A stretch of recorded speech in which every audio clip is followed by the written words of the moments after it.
세금 잘 알려주는 쌤 누나, 쌤 언니 최자영 세무사. 박송희 세무사입니다. 안녕하세요.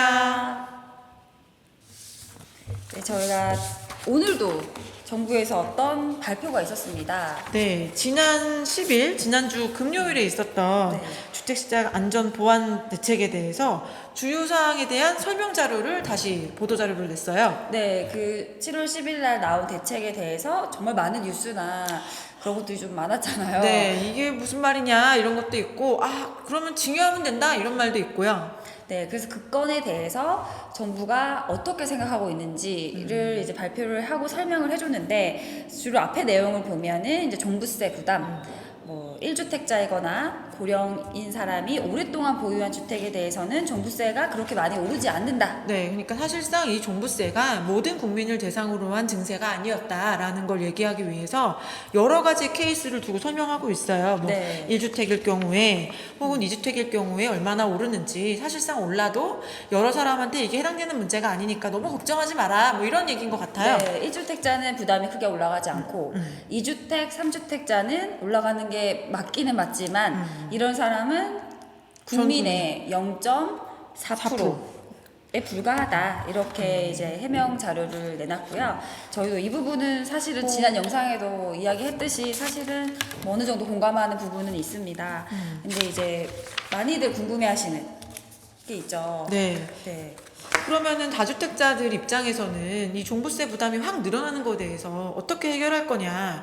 저희가 뭐 제시한 의견이라기보다 분명히 증여하실 것 같다. 그러면은 과세관청이 생각하는 시장에 물건을 풀어서 저가로 양도해가지고 가격을 낮추는 효과가 있을 거다라고 기대한 게 아마 안 될 거다라고 저희가 생각했는데, 이거에 대해서 입장을 내놨어요. 네. 어떻게 되는지 볼게요.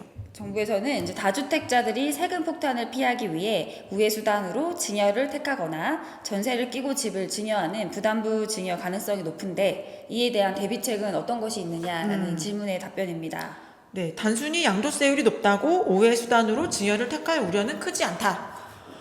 라고 합니다, 답변이. 네. 근거가 밑에 이제 적혀 있는데요. 네. 근거로는 이제 증여세율의 경우에는 1억 이하일 때 10%, 5억 이하 20%, 10억까지 30%, 30억까지 40%, 30억 초과되면 50%. 네, 그렇게 총 5가지가 네. 있고 50%가 제일 높은 세율인데요. 소득세율 같은 경우에는 제일 낮은 구간은 6, 15, 24, 35, 38이지만 40, 42 이렇게 올라간 세율이 있고요. 네. 게다가 중과되는 세율이 있죠. 네, 지금 현재로는 2주택일 경우에 조정세상 지역 내에서 2주택일 경우에는 10% 추가, 3주택일 경우에는 20% 추가인데, 이것도 개정을 통해서 20%, 30%로 바꾼다고 하고 있고요. 이렇게 될 경우에는 최고 세율이 20%, 30%가 더해지니까 무려 72%가 되고, 지방소득세 10%를 추가하면 거의 80% 되는 거죠. 네, 그럼 증여세의 최고 세율은 50%인데 양도세는 최고 세율이 지방세를 고려하면 80%. 네, 근데 심지어 증여세의 경우에는 신고하면 신고세액공제도 해주잖아요. 네. 3%.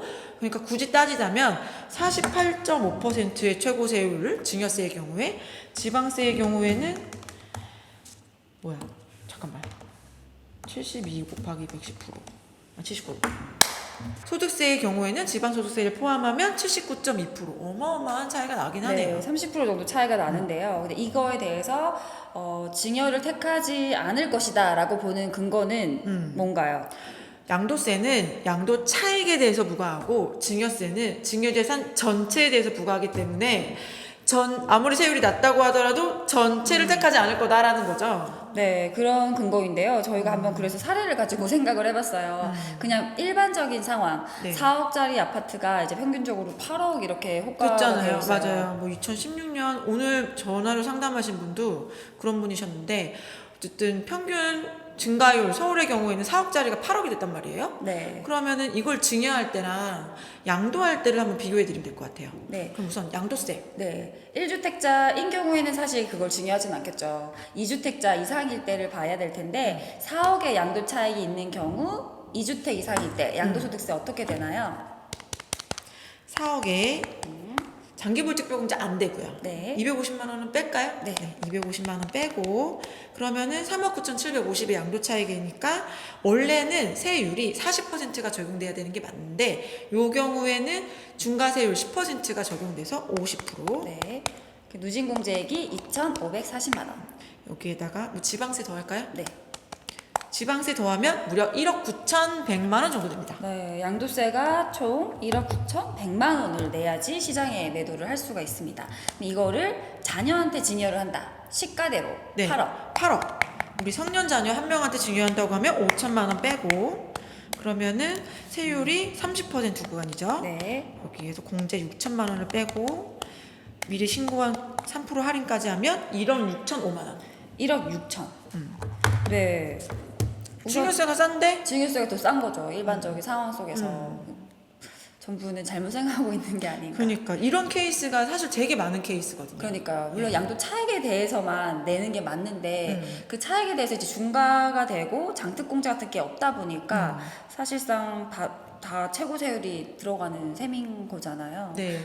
뿐만 아니라 이 증여자분들 이미 집을 갖고 있는 부모님 세대 입장에서는 이게 남한테 팔아갖고 돈을 버는 것도 물론 좋지만 우리 자녀들이 이 집을 살 수 있겠느냐라는 걱정이 제일 그렇죠. 많아요. 이 집에서 안정적으로 생활했으면 하는 마음이 큰데 정부의 두 번째 의견이 뭐냐면 양도 차익의 실현이다. 매매를 하면 돈이 들어오지만 증여는 그렇지 않고 자산만 이전되는 거기 때문에 현실적으로는 자산만 이전되고 부담은 더 없다.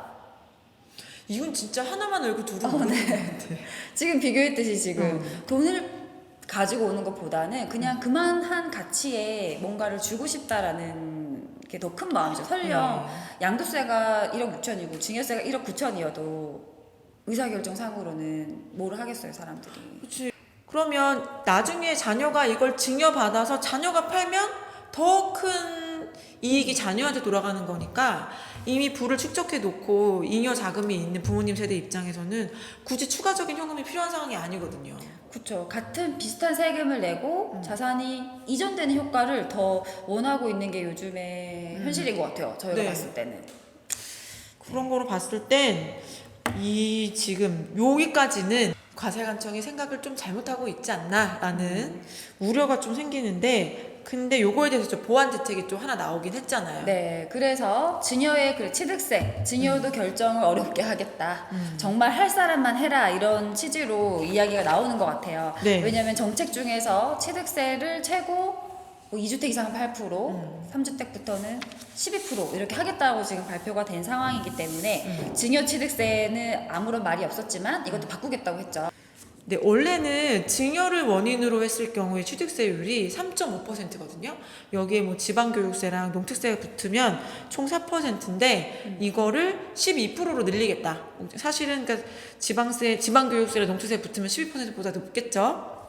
그러니까 되게 많이 올리는 거라 아마 이게 통과가 된다면 확실히 증여를 원인으로 취득하시는 분들 입장에서는 지출이 당장 커지기 때문에 또 취득세는 바로 내야 되는 돈이잖아요. 분납도 안 되고.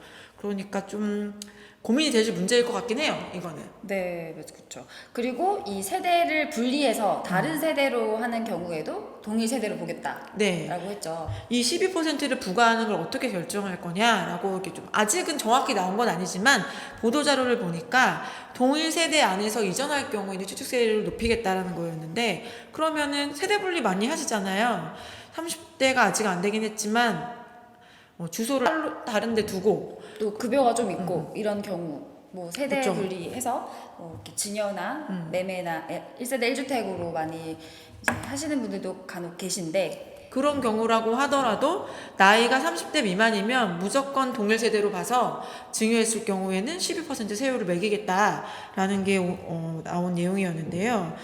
이거는 그러면은 현재 취득세율이랑 비교했을 때 사실 어마어마한 거긴 하죠. 네, 저희 취득세를 한번 자세하게 이야기를 드리면 좋을 것 같은데 취득세는 이제 그 부동산을 등기할 때 그 자체에 대해서 등기하면서 내는 세금인데요. 주택 유상 취득인 경우에는 이제 주택의 가격이랑 면적에 따라서 세율은 다르지만 최저 1.1%에서 최고로 올라가도 3.5%의 취득세를 부과하고 있었어요. 네, 그러다가 개정된 게 하나가 있었죠. 4주택 이상일 경우에는 3.5도 낮으니까 4.6% 내라 라고 개정이 이미 된 상태고 이렇게 부과가 되고 있는데 그것도 낮다고 해서 이번에 또 안이 나온 거고요. 네, 증여 같은 경우에는 증여 취득세는 농특세를 다 포함하면 단일세율 4%이고요. 근데 이 양도랑 증여에 큰 차이가 있죠, 취득세 네, 부담에. 차이가 있어요.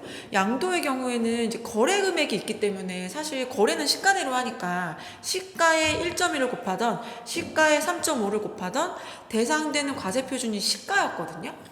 근데 문제는 증여세는 시가가 아니에요. 그죠. 증여세는 기준 시가를 기준으로 그 금액의 4% 이렇게 곱합니다. 네, 그러니까 주택 같은 경우는 개별주택 가격이나 공동주택 가격이 시가보다는 뭐 70% 이런 수준이다 보니까 취득세가 상대적으로 낮을 수밖에 없었어요. 그 부분을 더 많이 부과하기 위해서 취득세율을 12%까지 늘리겠다라는 게 정부가 증여를 하지 못하게 하는 장치로 만들어 놓은 거라고 하는데 네. 이게 그러면 언제부터 시행이 될까요?